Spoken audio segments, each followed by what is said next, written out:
He needed that fix, that money. It was never enough. It wasn't money. It wasn't about money. He didn't have no childhood. See, y'all always be trying to talk about shit you don't know. He didn't have a fucking childhood. Huh? All right?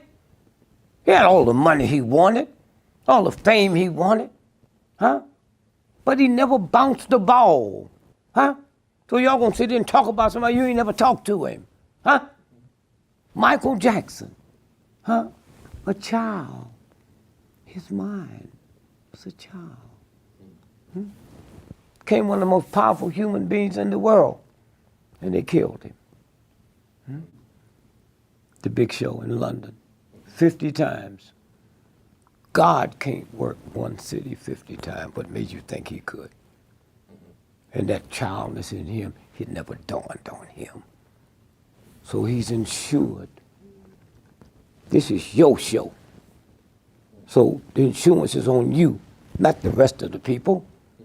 So they had him insured for $1.5 billion. So when they killed him, and then 4 days later they go into the house and find this bloody shirt of Michael's, and then understand it's like $450,000 worth of jewelry and cash missing. So white boy said, we got to get rid of you, but we'll ease you out. So then he comes and he works in Virginia, which is called the CIA, and now he's the police chief of New York, a fucking criminal, gangster. That's what it's. He bought it for $48 million. When they killed him, it was worth $2.5 billion. Huh? Huh? I don't know if I should tell you this, but I don't know who may be listening. There may be a group of people that want to get rid of me. They don't want me here anymore. I don't understand. What do you mean? Talk to me. I can't talk about it over the phone. I don't know what's going to happen, but I just feel in my soul, only God knows, they could shoot me. They could stab me. They could frame me and say I overdosed you on drugs. They can do a lot of things. Who could do this? It's not the government. It's more than the government. But I don't know, Tita. I don't care. They can kill me. I don't even care my life anymore. I just want my children to be okay.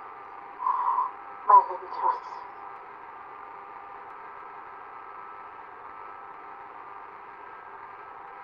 I want them to be safe.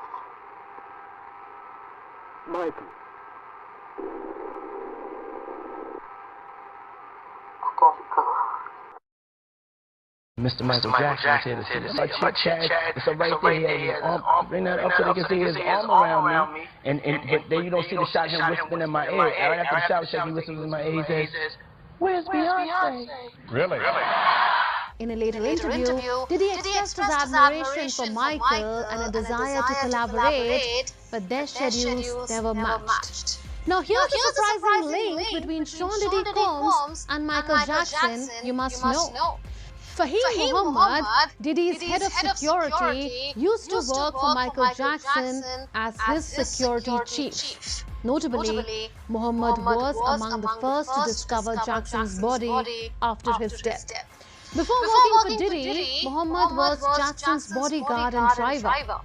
Known as Mr. Fix-It, Muhammad now faces allegations of shielding Diddy from authorities in an ongoing lawsuit. Michael Jackson passed away. I know that you were the first, one of the first ones at Clive's party to speak about Whitney's passing the other day. Yes. And that was, did you know her well? Yes, I did. Whitney died on the eve of CD's legendary pre-Grammy party, a party that disturbingly continued downstairs even as her body lay upstairs in the bathtub. Ask yourself this: why would C keep the party going knowing very well that the Whitney Houston had died in his house? Why was CD, the very man who discovered her, so unfazed? Now let's bring Diddy into this. Could it be that he knows things we don't, or worse, is involved in networks that operate far beyond the public eye? Some people believe there's a long-standing underground system in the industry that protects certain people and silences others. And if that's true, then what role does Diddy play in it? But here's where it gets even more interesting. See, Bobby Brown has already said that he suspects that there was foul play in not just Whitney's death, but their daughter's death as well. And he has said on numerous coming up during trial, apparently he's got a lot that he needs to get off his chest. Y'all, it's crazy, and I'm gonna be talking all about it. Okay, for starters, Whitney's name did come up in the trial when Diddy's former assistant Capricorn Clark mentioned both Whitney Houston and Mariah Carey during her testimony in the trial. According to what Capricorn said, she thought Cassie was talented but was more of a studio artist. When Diddy's lawyer asked her, why do you think she just had talent as opposed to being very talented? She responded, talent to me is Whitney Houston, Mariah Carey. People are saying that it's not a coincidence. In fact, regardless of how Whitney's name came up during the trial, people have still been digging into any connection Diddy may have had to her death. And apparently, allegedly, there could be something there as well. Y'all know that Whitney was found unresponsive and submerged in the bathtub inside of her Beverly Hilton hotel in Beverly Hills. Based on reports, Whitney's death was due to accidental drowning in a bathtub, and toxicology reports revealed a small amount of Coca-Cola in Whitney's body. Apparently, there were in that tub of scalding water to the point that she could not get herself out. In addition, something else that came up after Whitney's death was that there wasn't enough water in her lungs to prove that she died from drowning, which makes it very likely that someone placed her in the bathtub and she did not pass out while she was in it. Clearly, the death was planned. But who was responsible for orchestrating this death? And why do people suspect that Diddy was involved? Okay, well, as far as whether Diddy and Whitney ever shared pleasantries, there have been whispers in industry circles that Whitney Houston and Diddy never actually had a real relationship. Not professionally, not personally, not even casually. In fact, some reports suggest that Whitney didn't particularly like Diddy and was leery of his influence in the music scene. Whitney was known to steer clear of what she allegedly called the Hollywood games, and many insiders say she viewed Diddy as part of the machine she was for the soundtrack of my life. C, who has been married and divorced twice, said he had been involved in 2 monogamous relationships with men for over 20 years. That the price Diddy had to pay for CD's support and protection in the industry was to handle his dirty work, to be the enforcer behind the scenes, cleaning up messes and silencing problems before they could surface. Some believe that this sinister role extended to people who became. But the night I watched him sit silently behind a row of glowing monitors, recording one of Diddy's private parties from a hidden room beneath his own mansion, I realized just how deep the secrets really went. What we saw that night changed everything. High-profile celebrities, disturbing rituals, and something far more sinister than fame. What you're about to hear is deeply disturbing. I'm going to expose the dark, demonic truth about the music industry. "Spot," he whispered, bouncing in place. "Time to get the real party started." He set the box down in the center of the rug and spun around like a child at recess, humming, practicing motions with his hands, ritualistic, almost choreographed. There was no music playing. I didn't breathe. The last words he said to me, "I'm going to take them down," echoed in my head every day after I left Paisley Park. I didn't text. I didn't call. I didn't want to know what came next. I told myself the footage would speak for itself, that Prince had a plan, that someone smarter and stronger than me would carry it through. But deep down, I knew better. Years later, I woke up to the news alert. Prince found dead in an elevator. Fentanyl overdose, April 21st, 2016. My breath left my body. I sat there on the edge of my bed, reading the headline over and over, trying to make it make sense. Prince, meticulous, disciplined, in complete control of every detail in his life, was gone. Just like that. I laid low, they'd forget. Then came the trial. Cassie Ventura. Her voice cracked through the courtroom audio like a knife. She described the parties, the oil, the rituals, the silence. She said names on the stand, names that had never been spoken out loud in rooms that public. I watched every second of her testimony on a shaky live stream with the volume all the way up in my heart and my throat. She mentioned a house, a room, hidden recordings. She didn't say Paisley Park. She didn't have to. They were watching me. I knew it the moment I heard her voice tremble and she said he wasn't the only one recording. My hands went cold. I turned off every light in the house, triple locked the doors. I unplugged my router, shut off my phone. Every night since, I've slept with one eye open. Not because I'm paranoid, because I know what they do to people who see. People like Prince, people like me.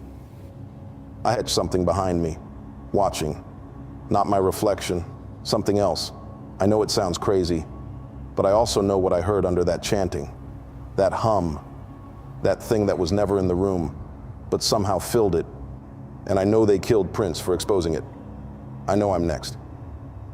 So if you're hearing this, if my voice is still online, if this story is still up, it means they have exposing the worst secrets of the industry. Everything Prince said suddenly makes sense. That said, the companies felt otherwise. Of course, they wouldn't change, because if they changed, they wouldn't really exist.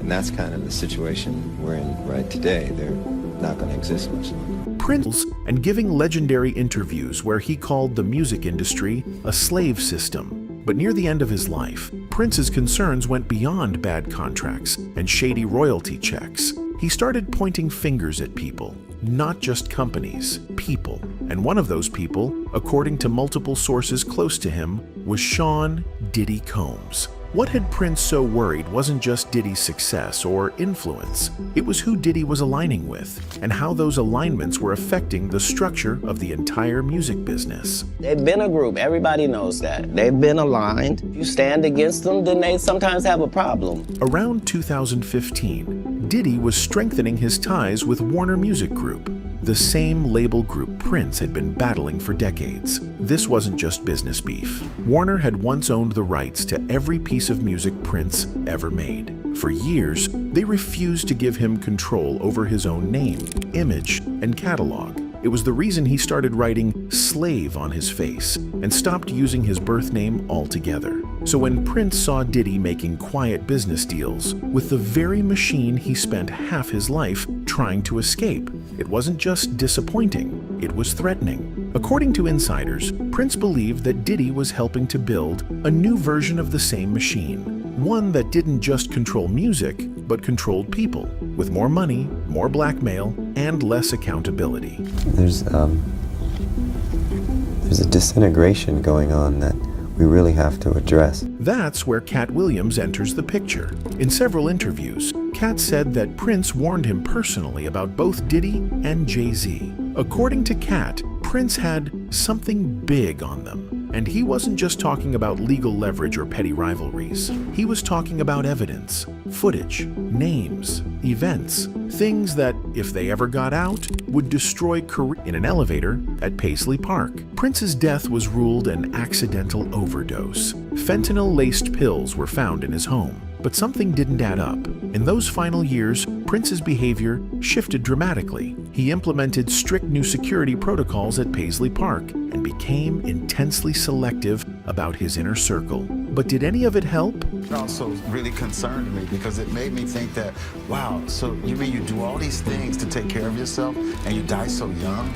Final weeks, Prince had serious conversations with close associates about what he perceived as dangerous elements within the music industry. He spoke on controversial industry practices, including exclusive parties where young artists felt pressured to attend to advance their careers. These circumstances raise essential questions. What prompted Prince to fortify his security so drastically? What information made him so concerned about industry practices? And what triggered that fuss about the dangers they faced? The severity of Prince's concerns gained validation when federal investigations began examining allegations of ST-ficking and racketeering connected to these industry gatherings. Prince's warnings carried particular weight due to his specific knowledge of Diddy's business practices and private gatherings. While the exact details remain sealed, the information Prince held made him a potential threat to powerful industry figures. This between Prince and Diddy represented a fundamental divide in the music industry between artistic freedom and corporate control. There's a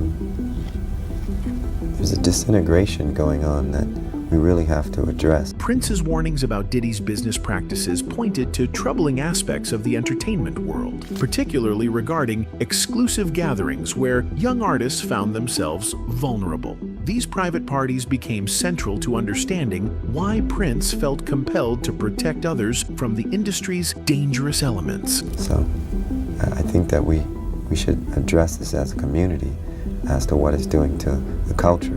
While the industry's elite hosted parties that preyed on young talent, Prince created exclusive gatherings called 3121 that became a sanctuary for artists seeking to escape the darker side of fame. What happened behind those doors would expose a deep conflict within the music industry. The 3121 parties provided safe spaces where creativity flourished without exploitation, without fear of manipulation. The industry's notorious freak-off parties, particularly those associated with Diddy, operated differently. At these events, young artists faced pressure to participate in illicit activities, with drugs and sexual exploitation becoming common elements. We didn't know this before, but now we do, thanks to the recent allegations on Diddy that has brought concrete evidence to the public. In addition to the violence, the indictment alleges that Combs threatened and coerced victims to get them to participate in the freak-offs. Many felt their careers depended on attending these gatherings, creating a cycle of manipulation. By establishing 3121 as an alternative to exploitation-filled industry parties, Prince challenged the established power structure. Cat Williams later suggested that Prince's creation of these safe spaces made him increasingly dangerous to certain industry figures, as he directly threatened their system of control. As artists shared their experiences at 3121 gatherings, a clearer picture emerged of the industry's darker practices and use of private footage to control others. Prince's warnings sound like prophecy. The story of Prince's death isn't just about one man. It's about two sides of an industry. One built on exploitation, secrecy, and pressure. The other, the one Prince tried to protect, built on ownership, freedom, and independence. When Prince fought to own his name, his music, and his parties, he made enemies. When he refused to let go of his catalog or allow certain people access to his platform, he isolated himself. And when he started warning others, he became dangerous. The counterfeit pills, the missing footage. A very, strong. One thing they don't believe this is my real name. Our ways of doing things have enough that, things like that. I mean, one of them, I know that made a lot. Parents come from a jazz background, right? But how do you view those things? How do you view those places? Because I just concentrate basically on it. And when I got sick of reading those, what are actually your roots? I didn't listen to those people, and it's upsetting. Do you regret ever getting involved in... I didn't have a choice. It got bad when I was about 15 years old. I'm sorry. I'm sorry the way that I look. Oh my God, it hurts so bad. It hurts.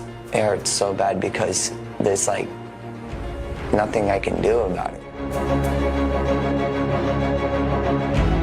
I take for high blood pressure medication, and I took for my mouth.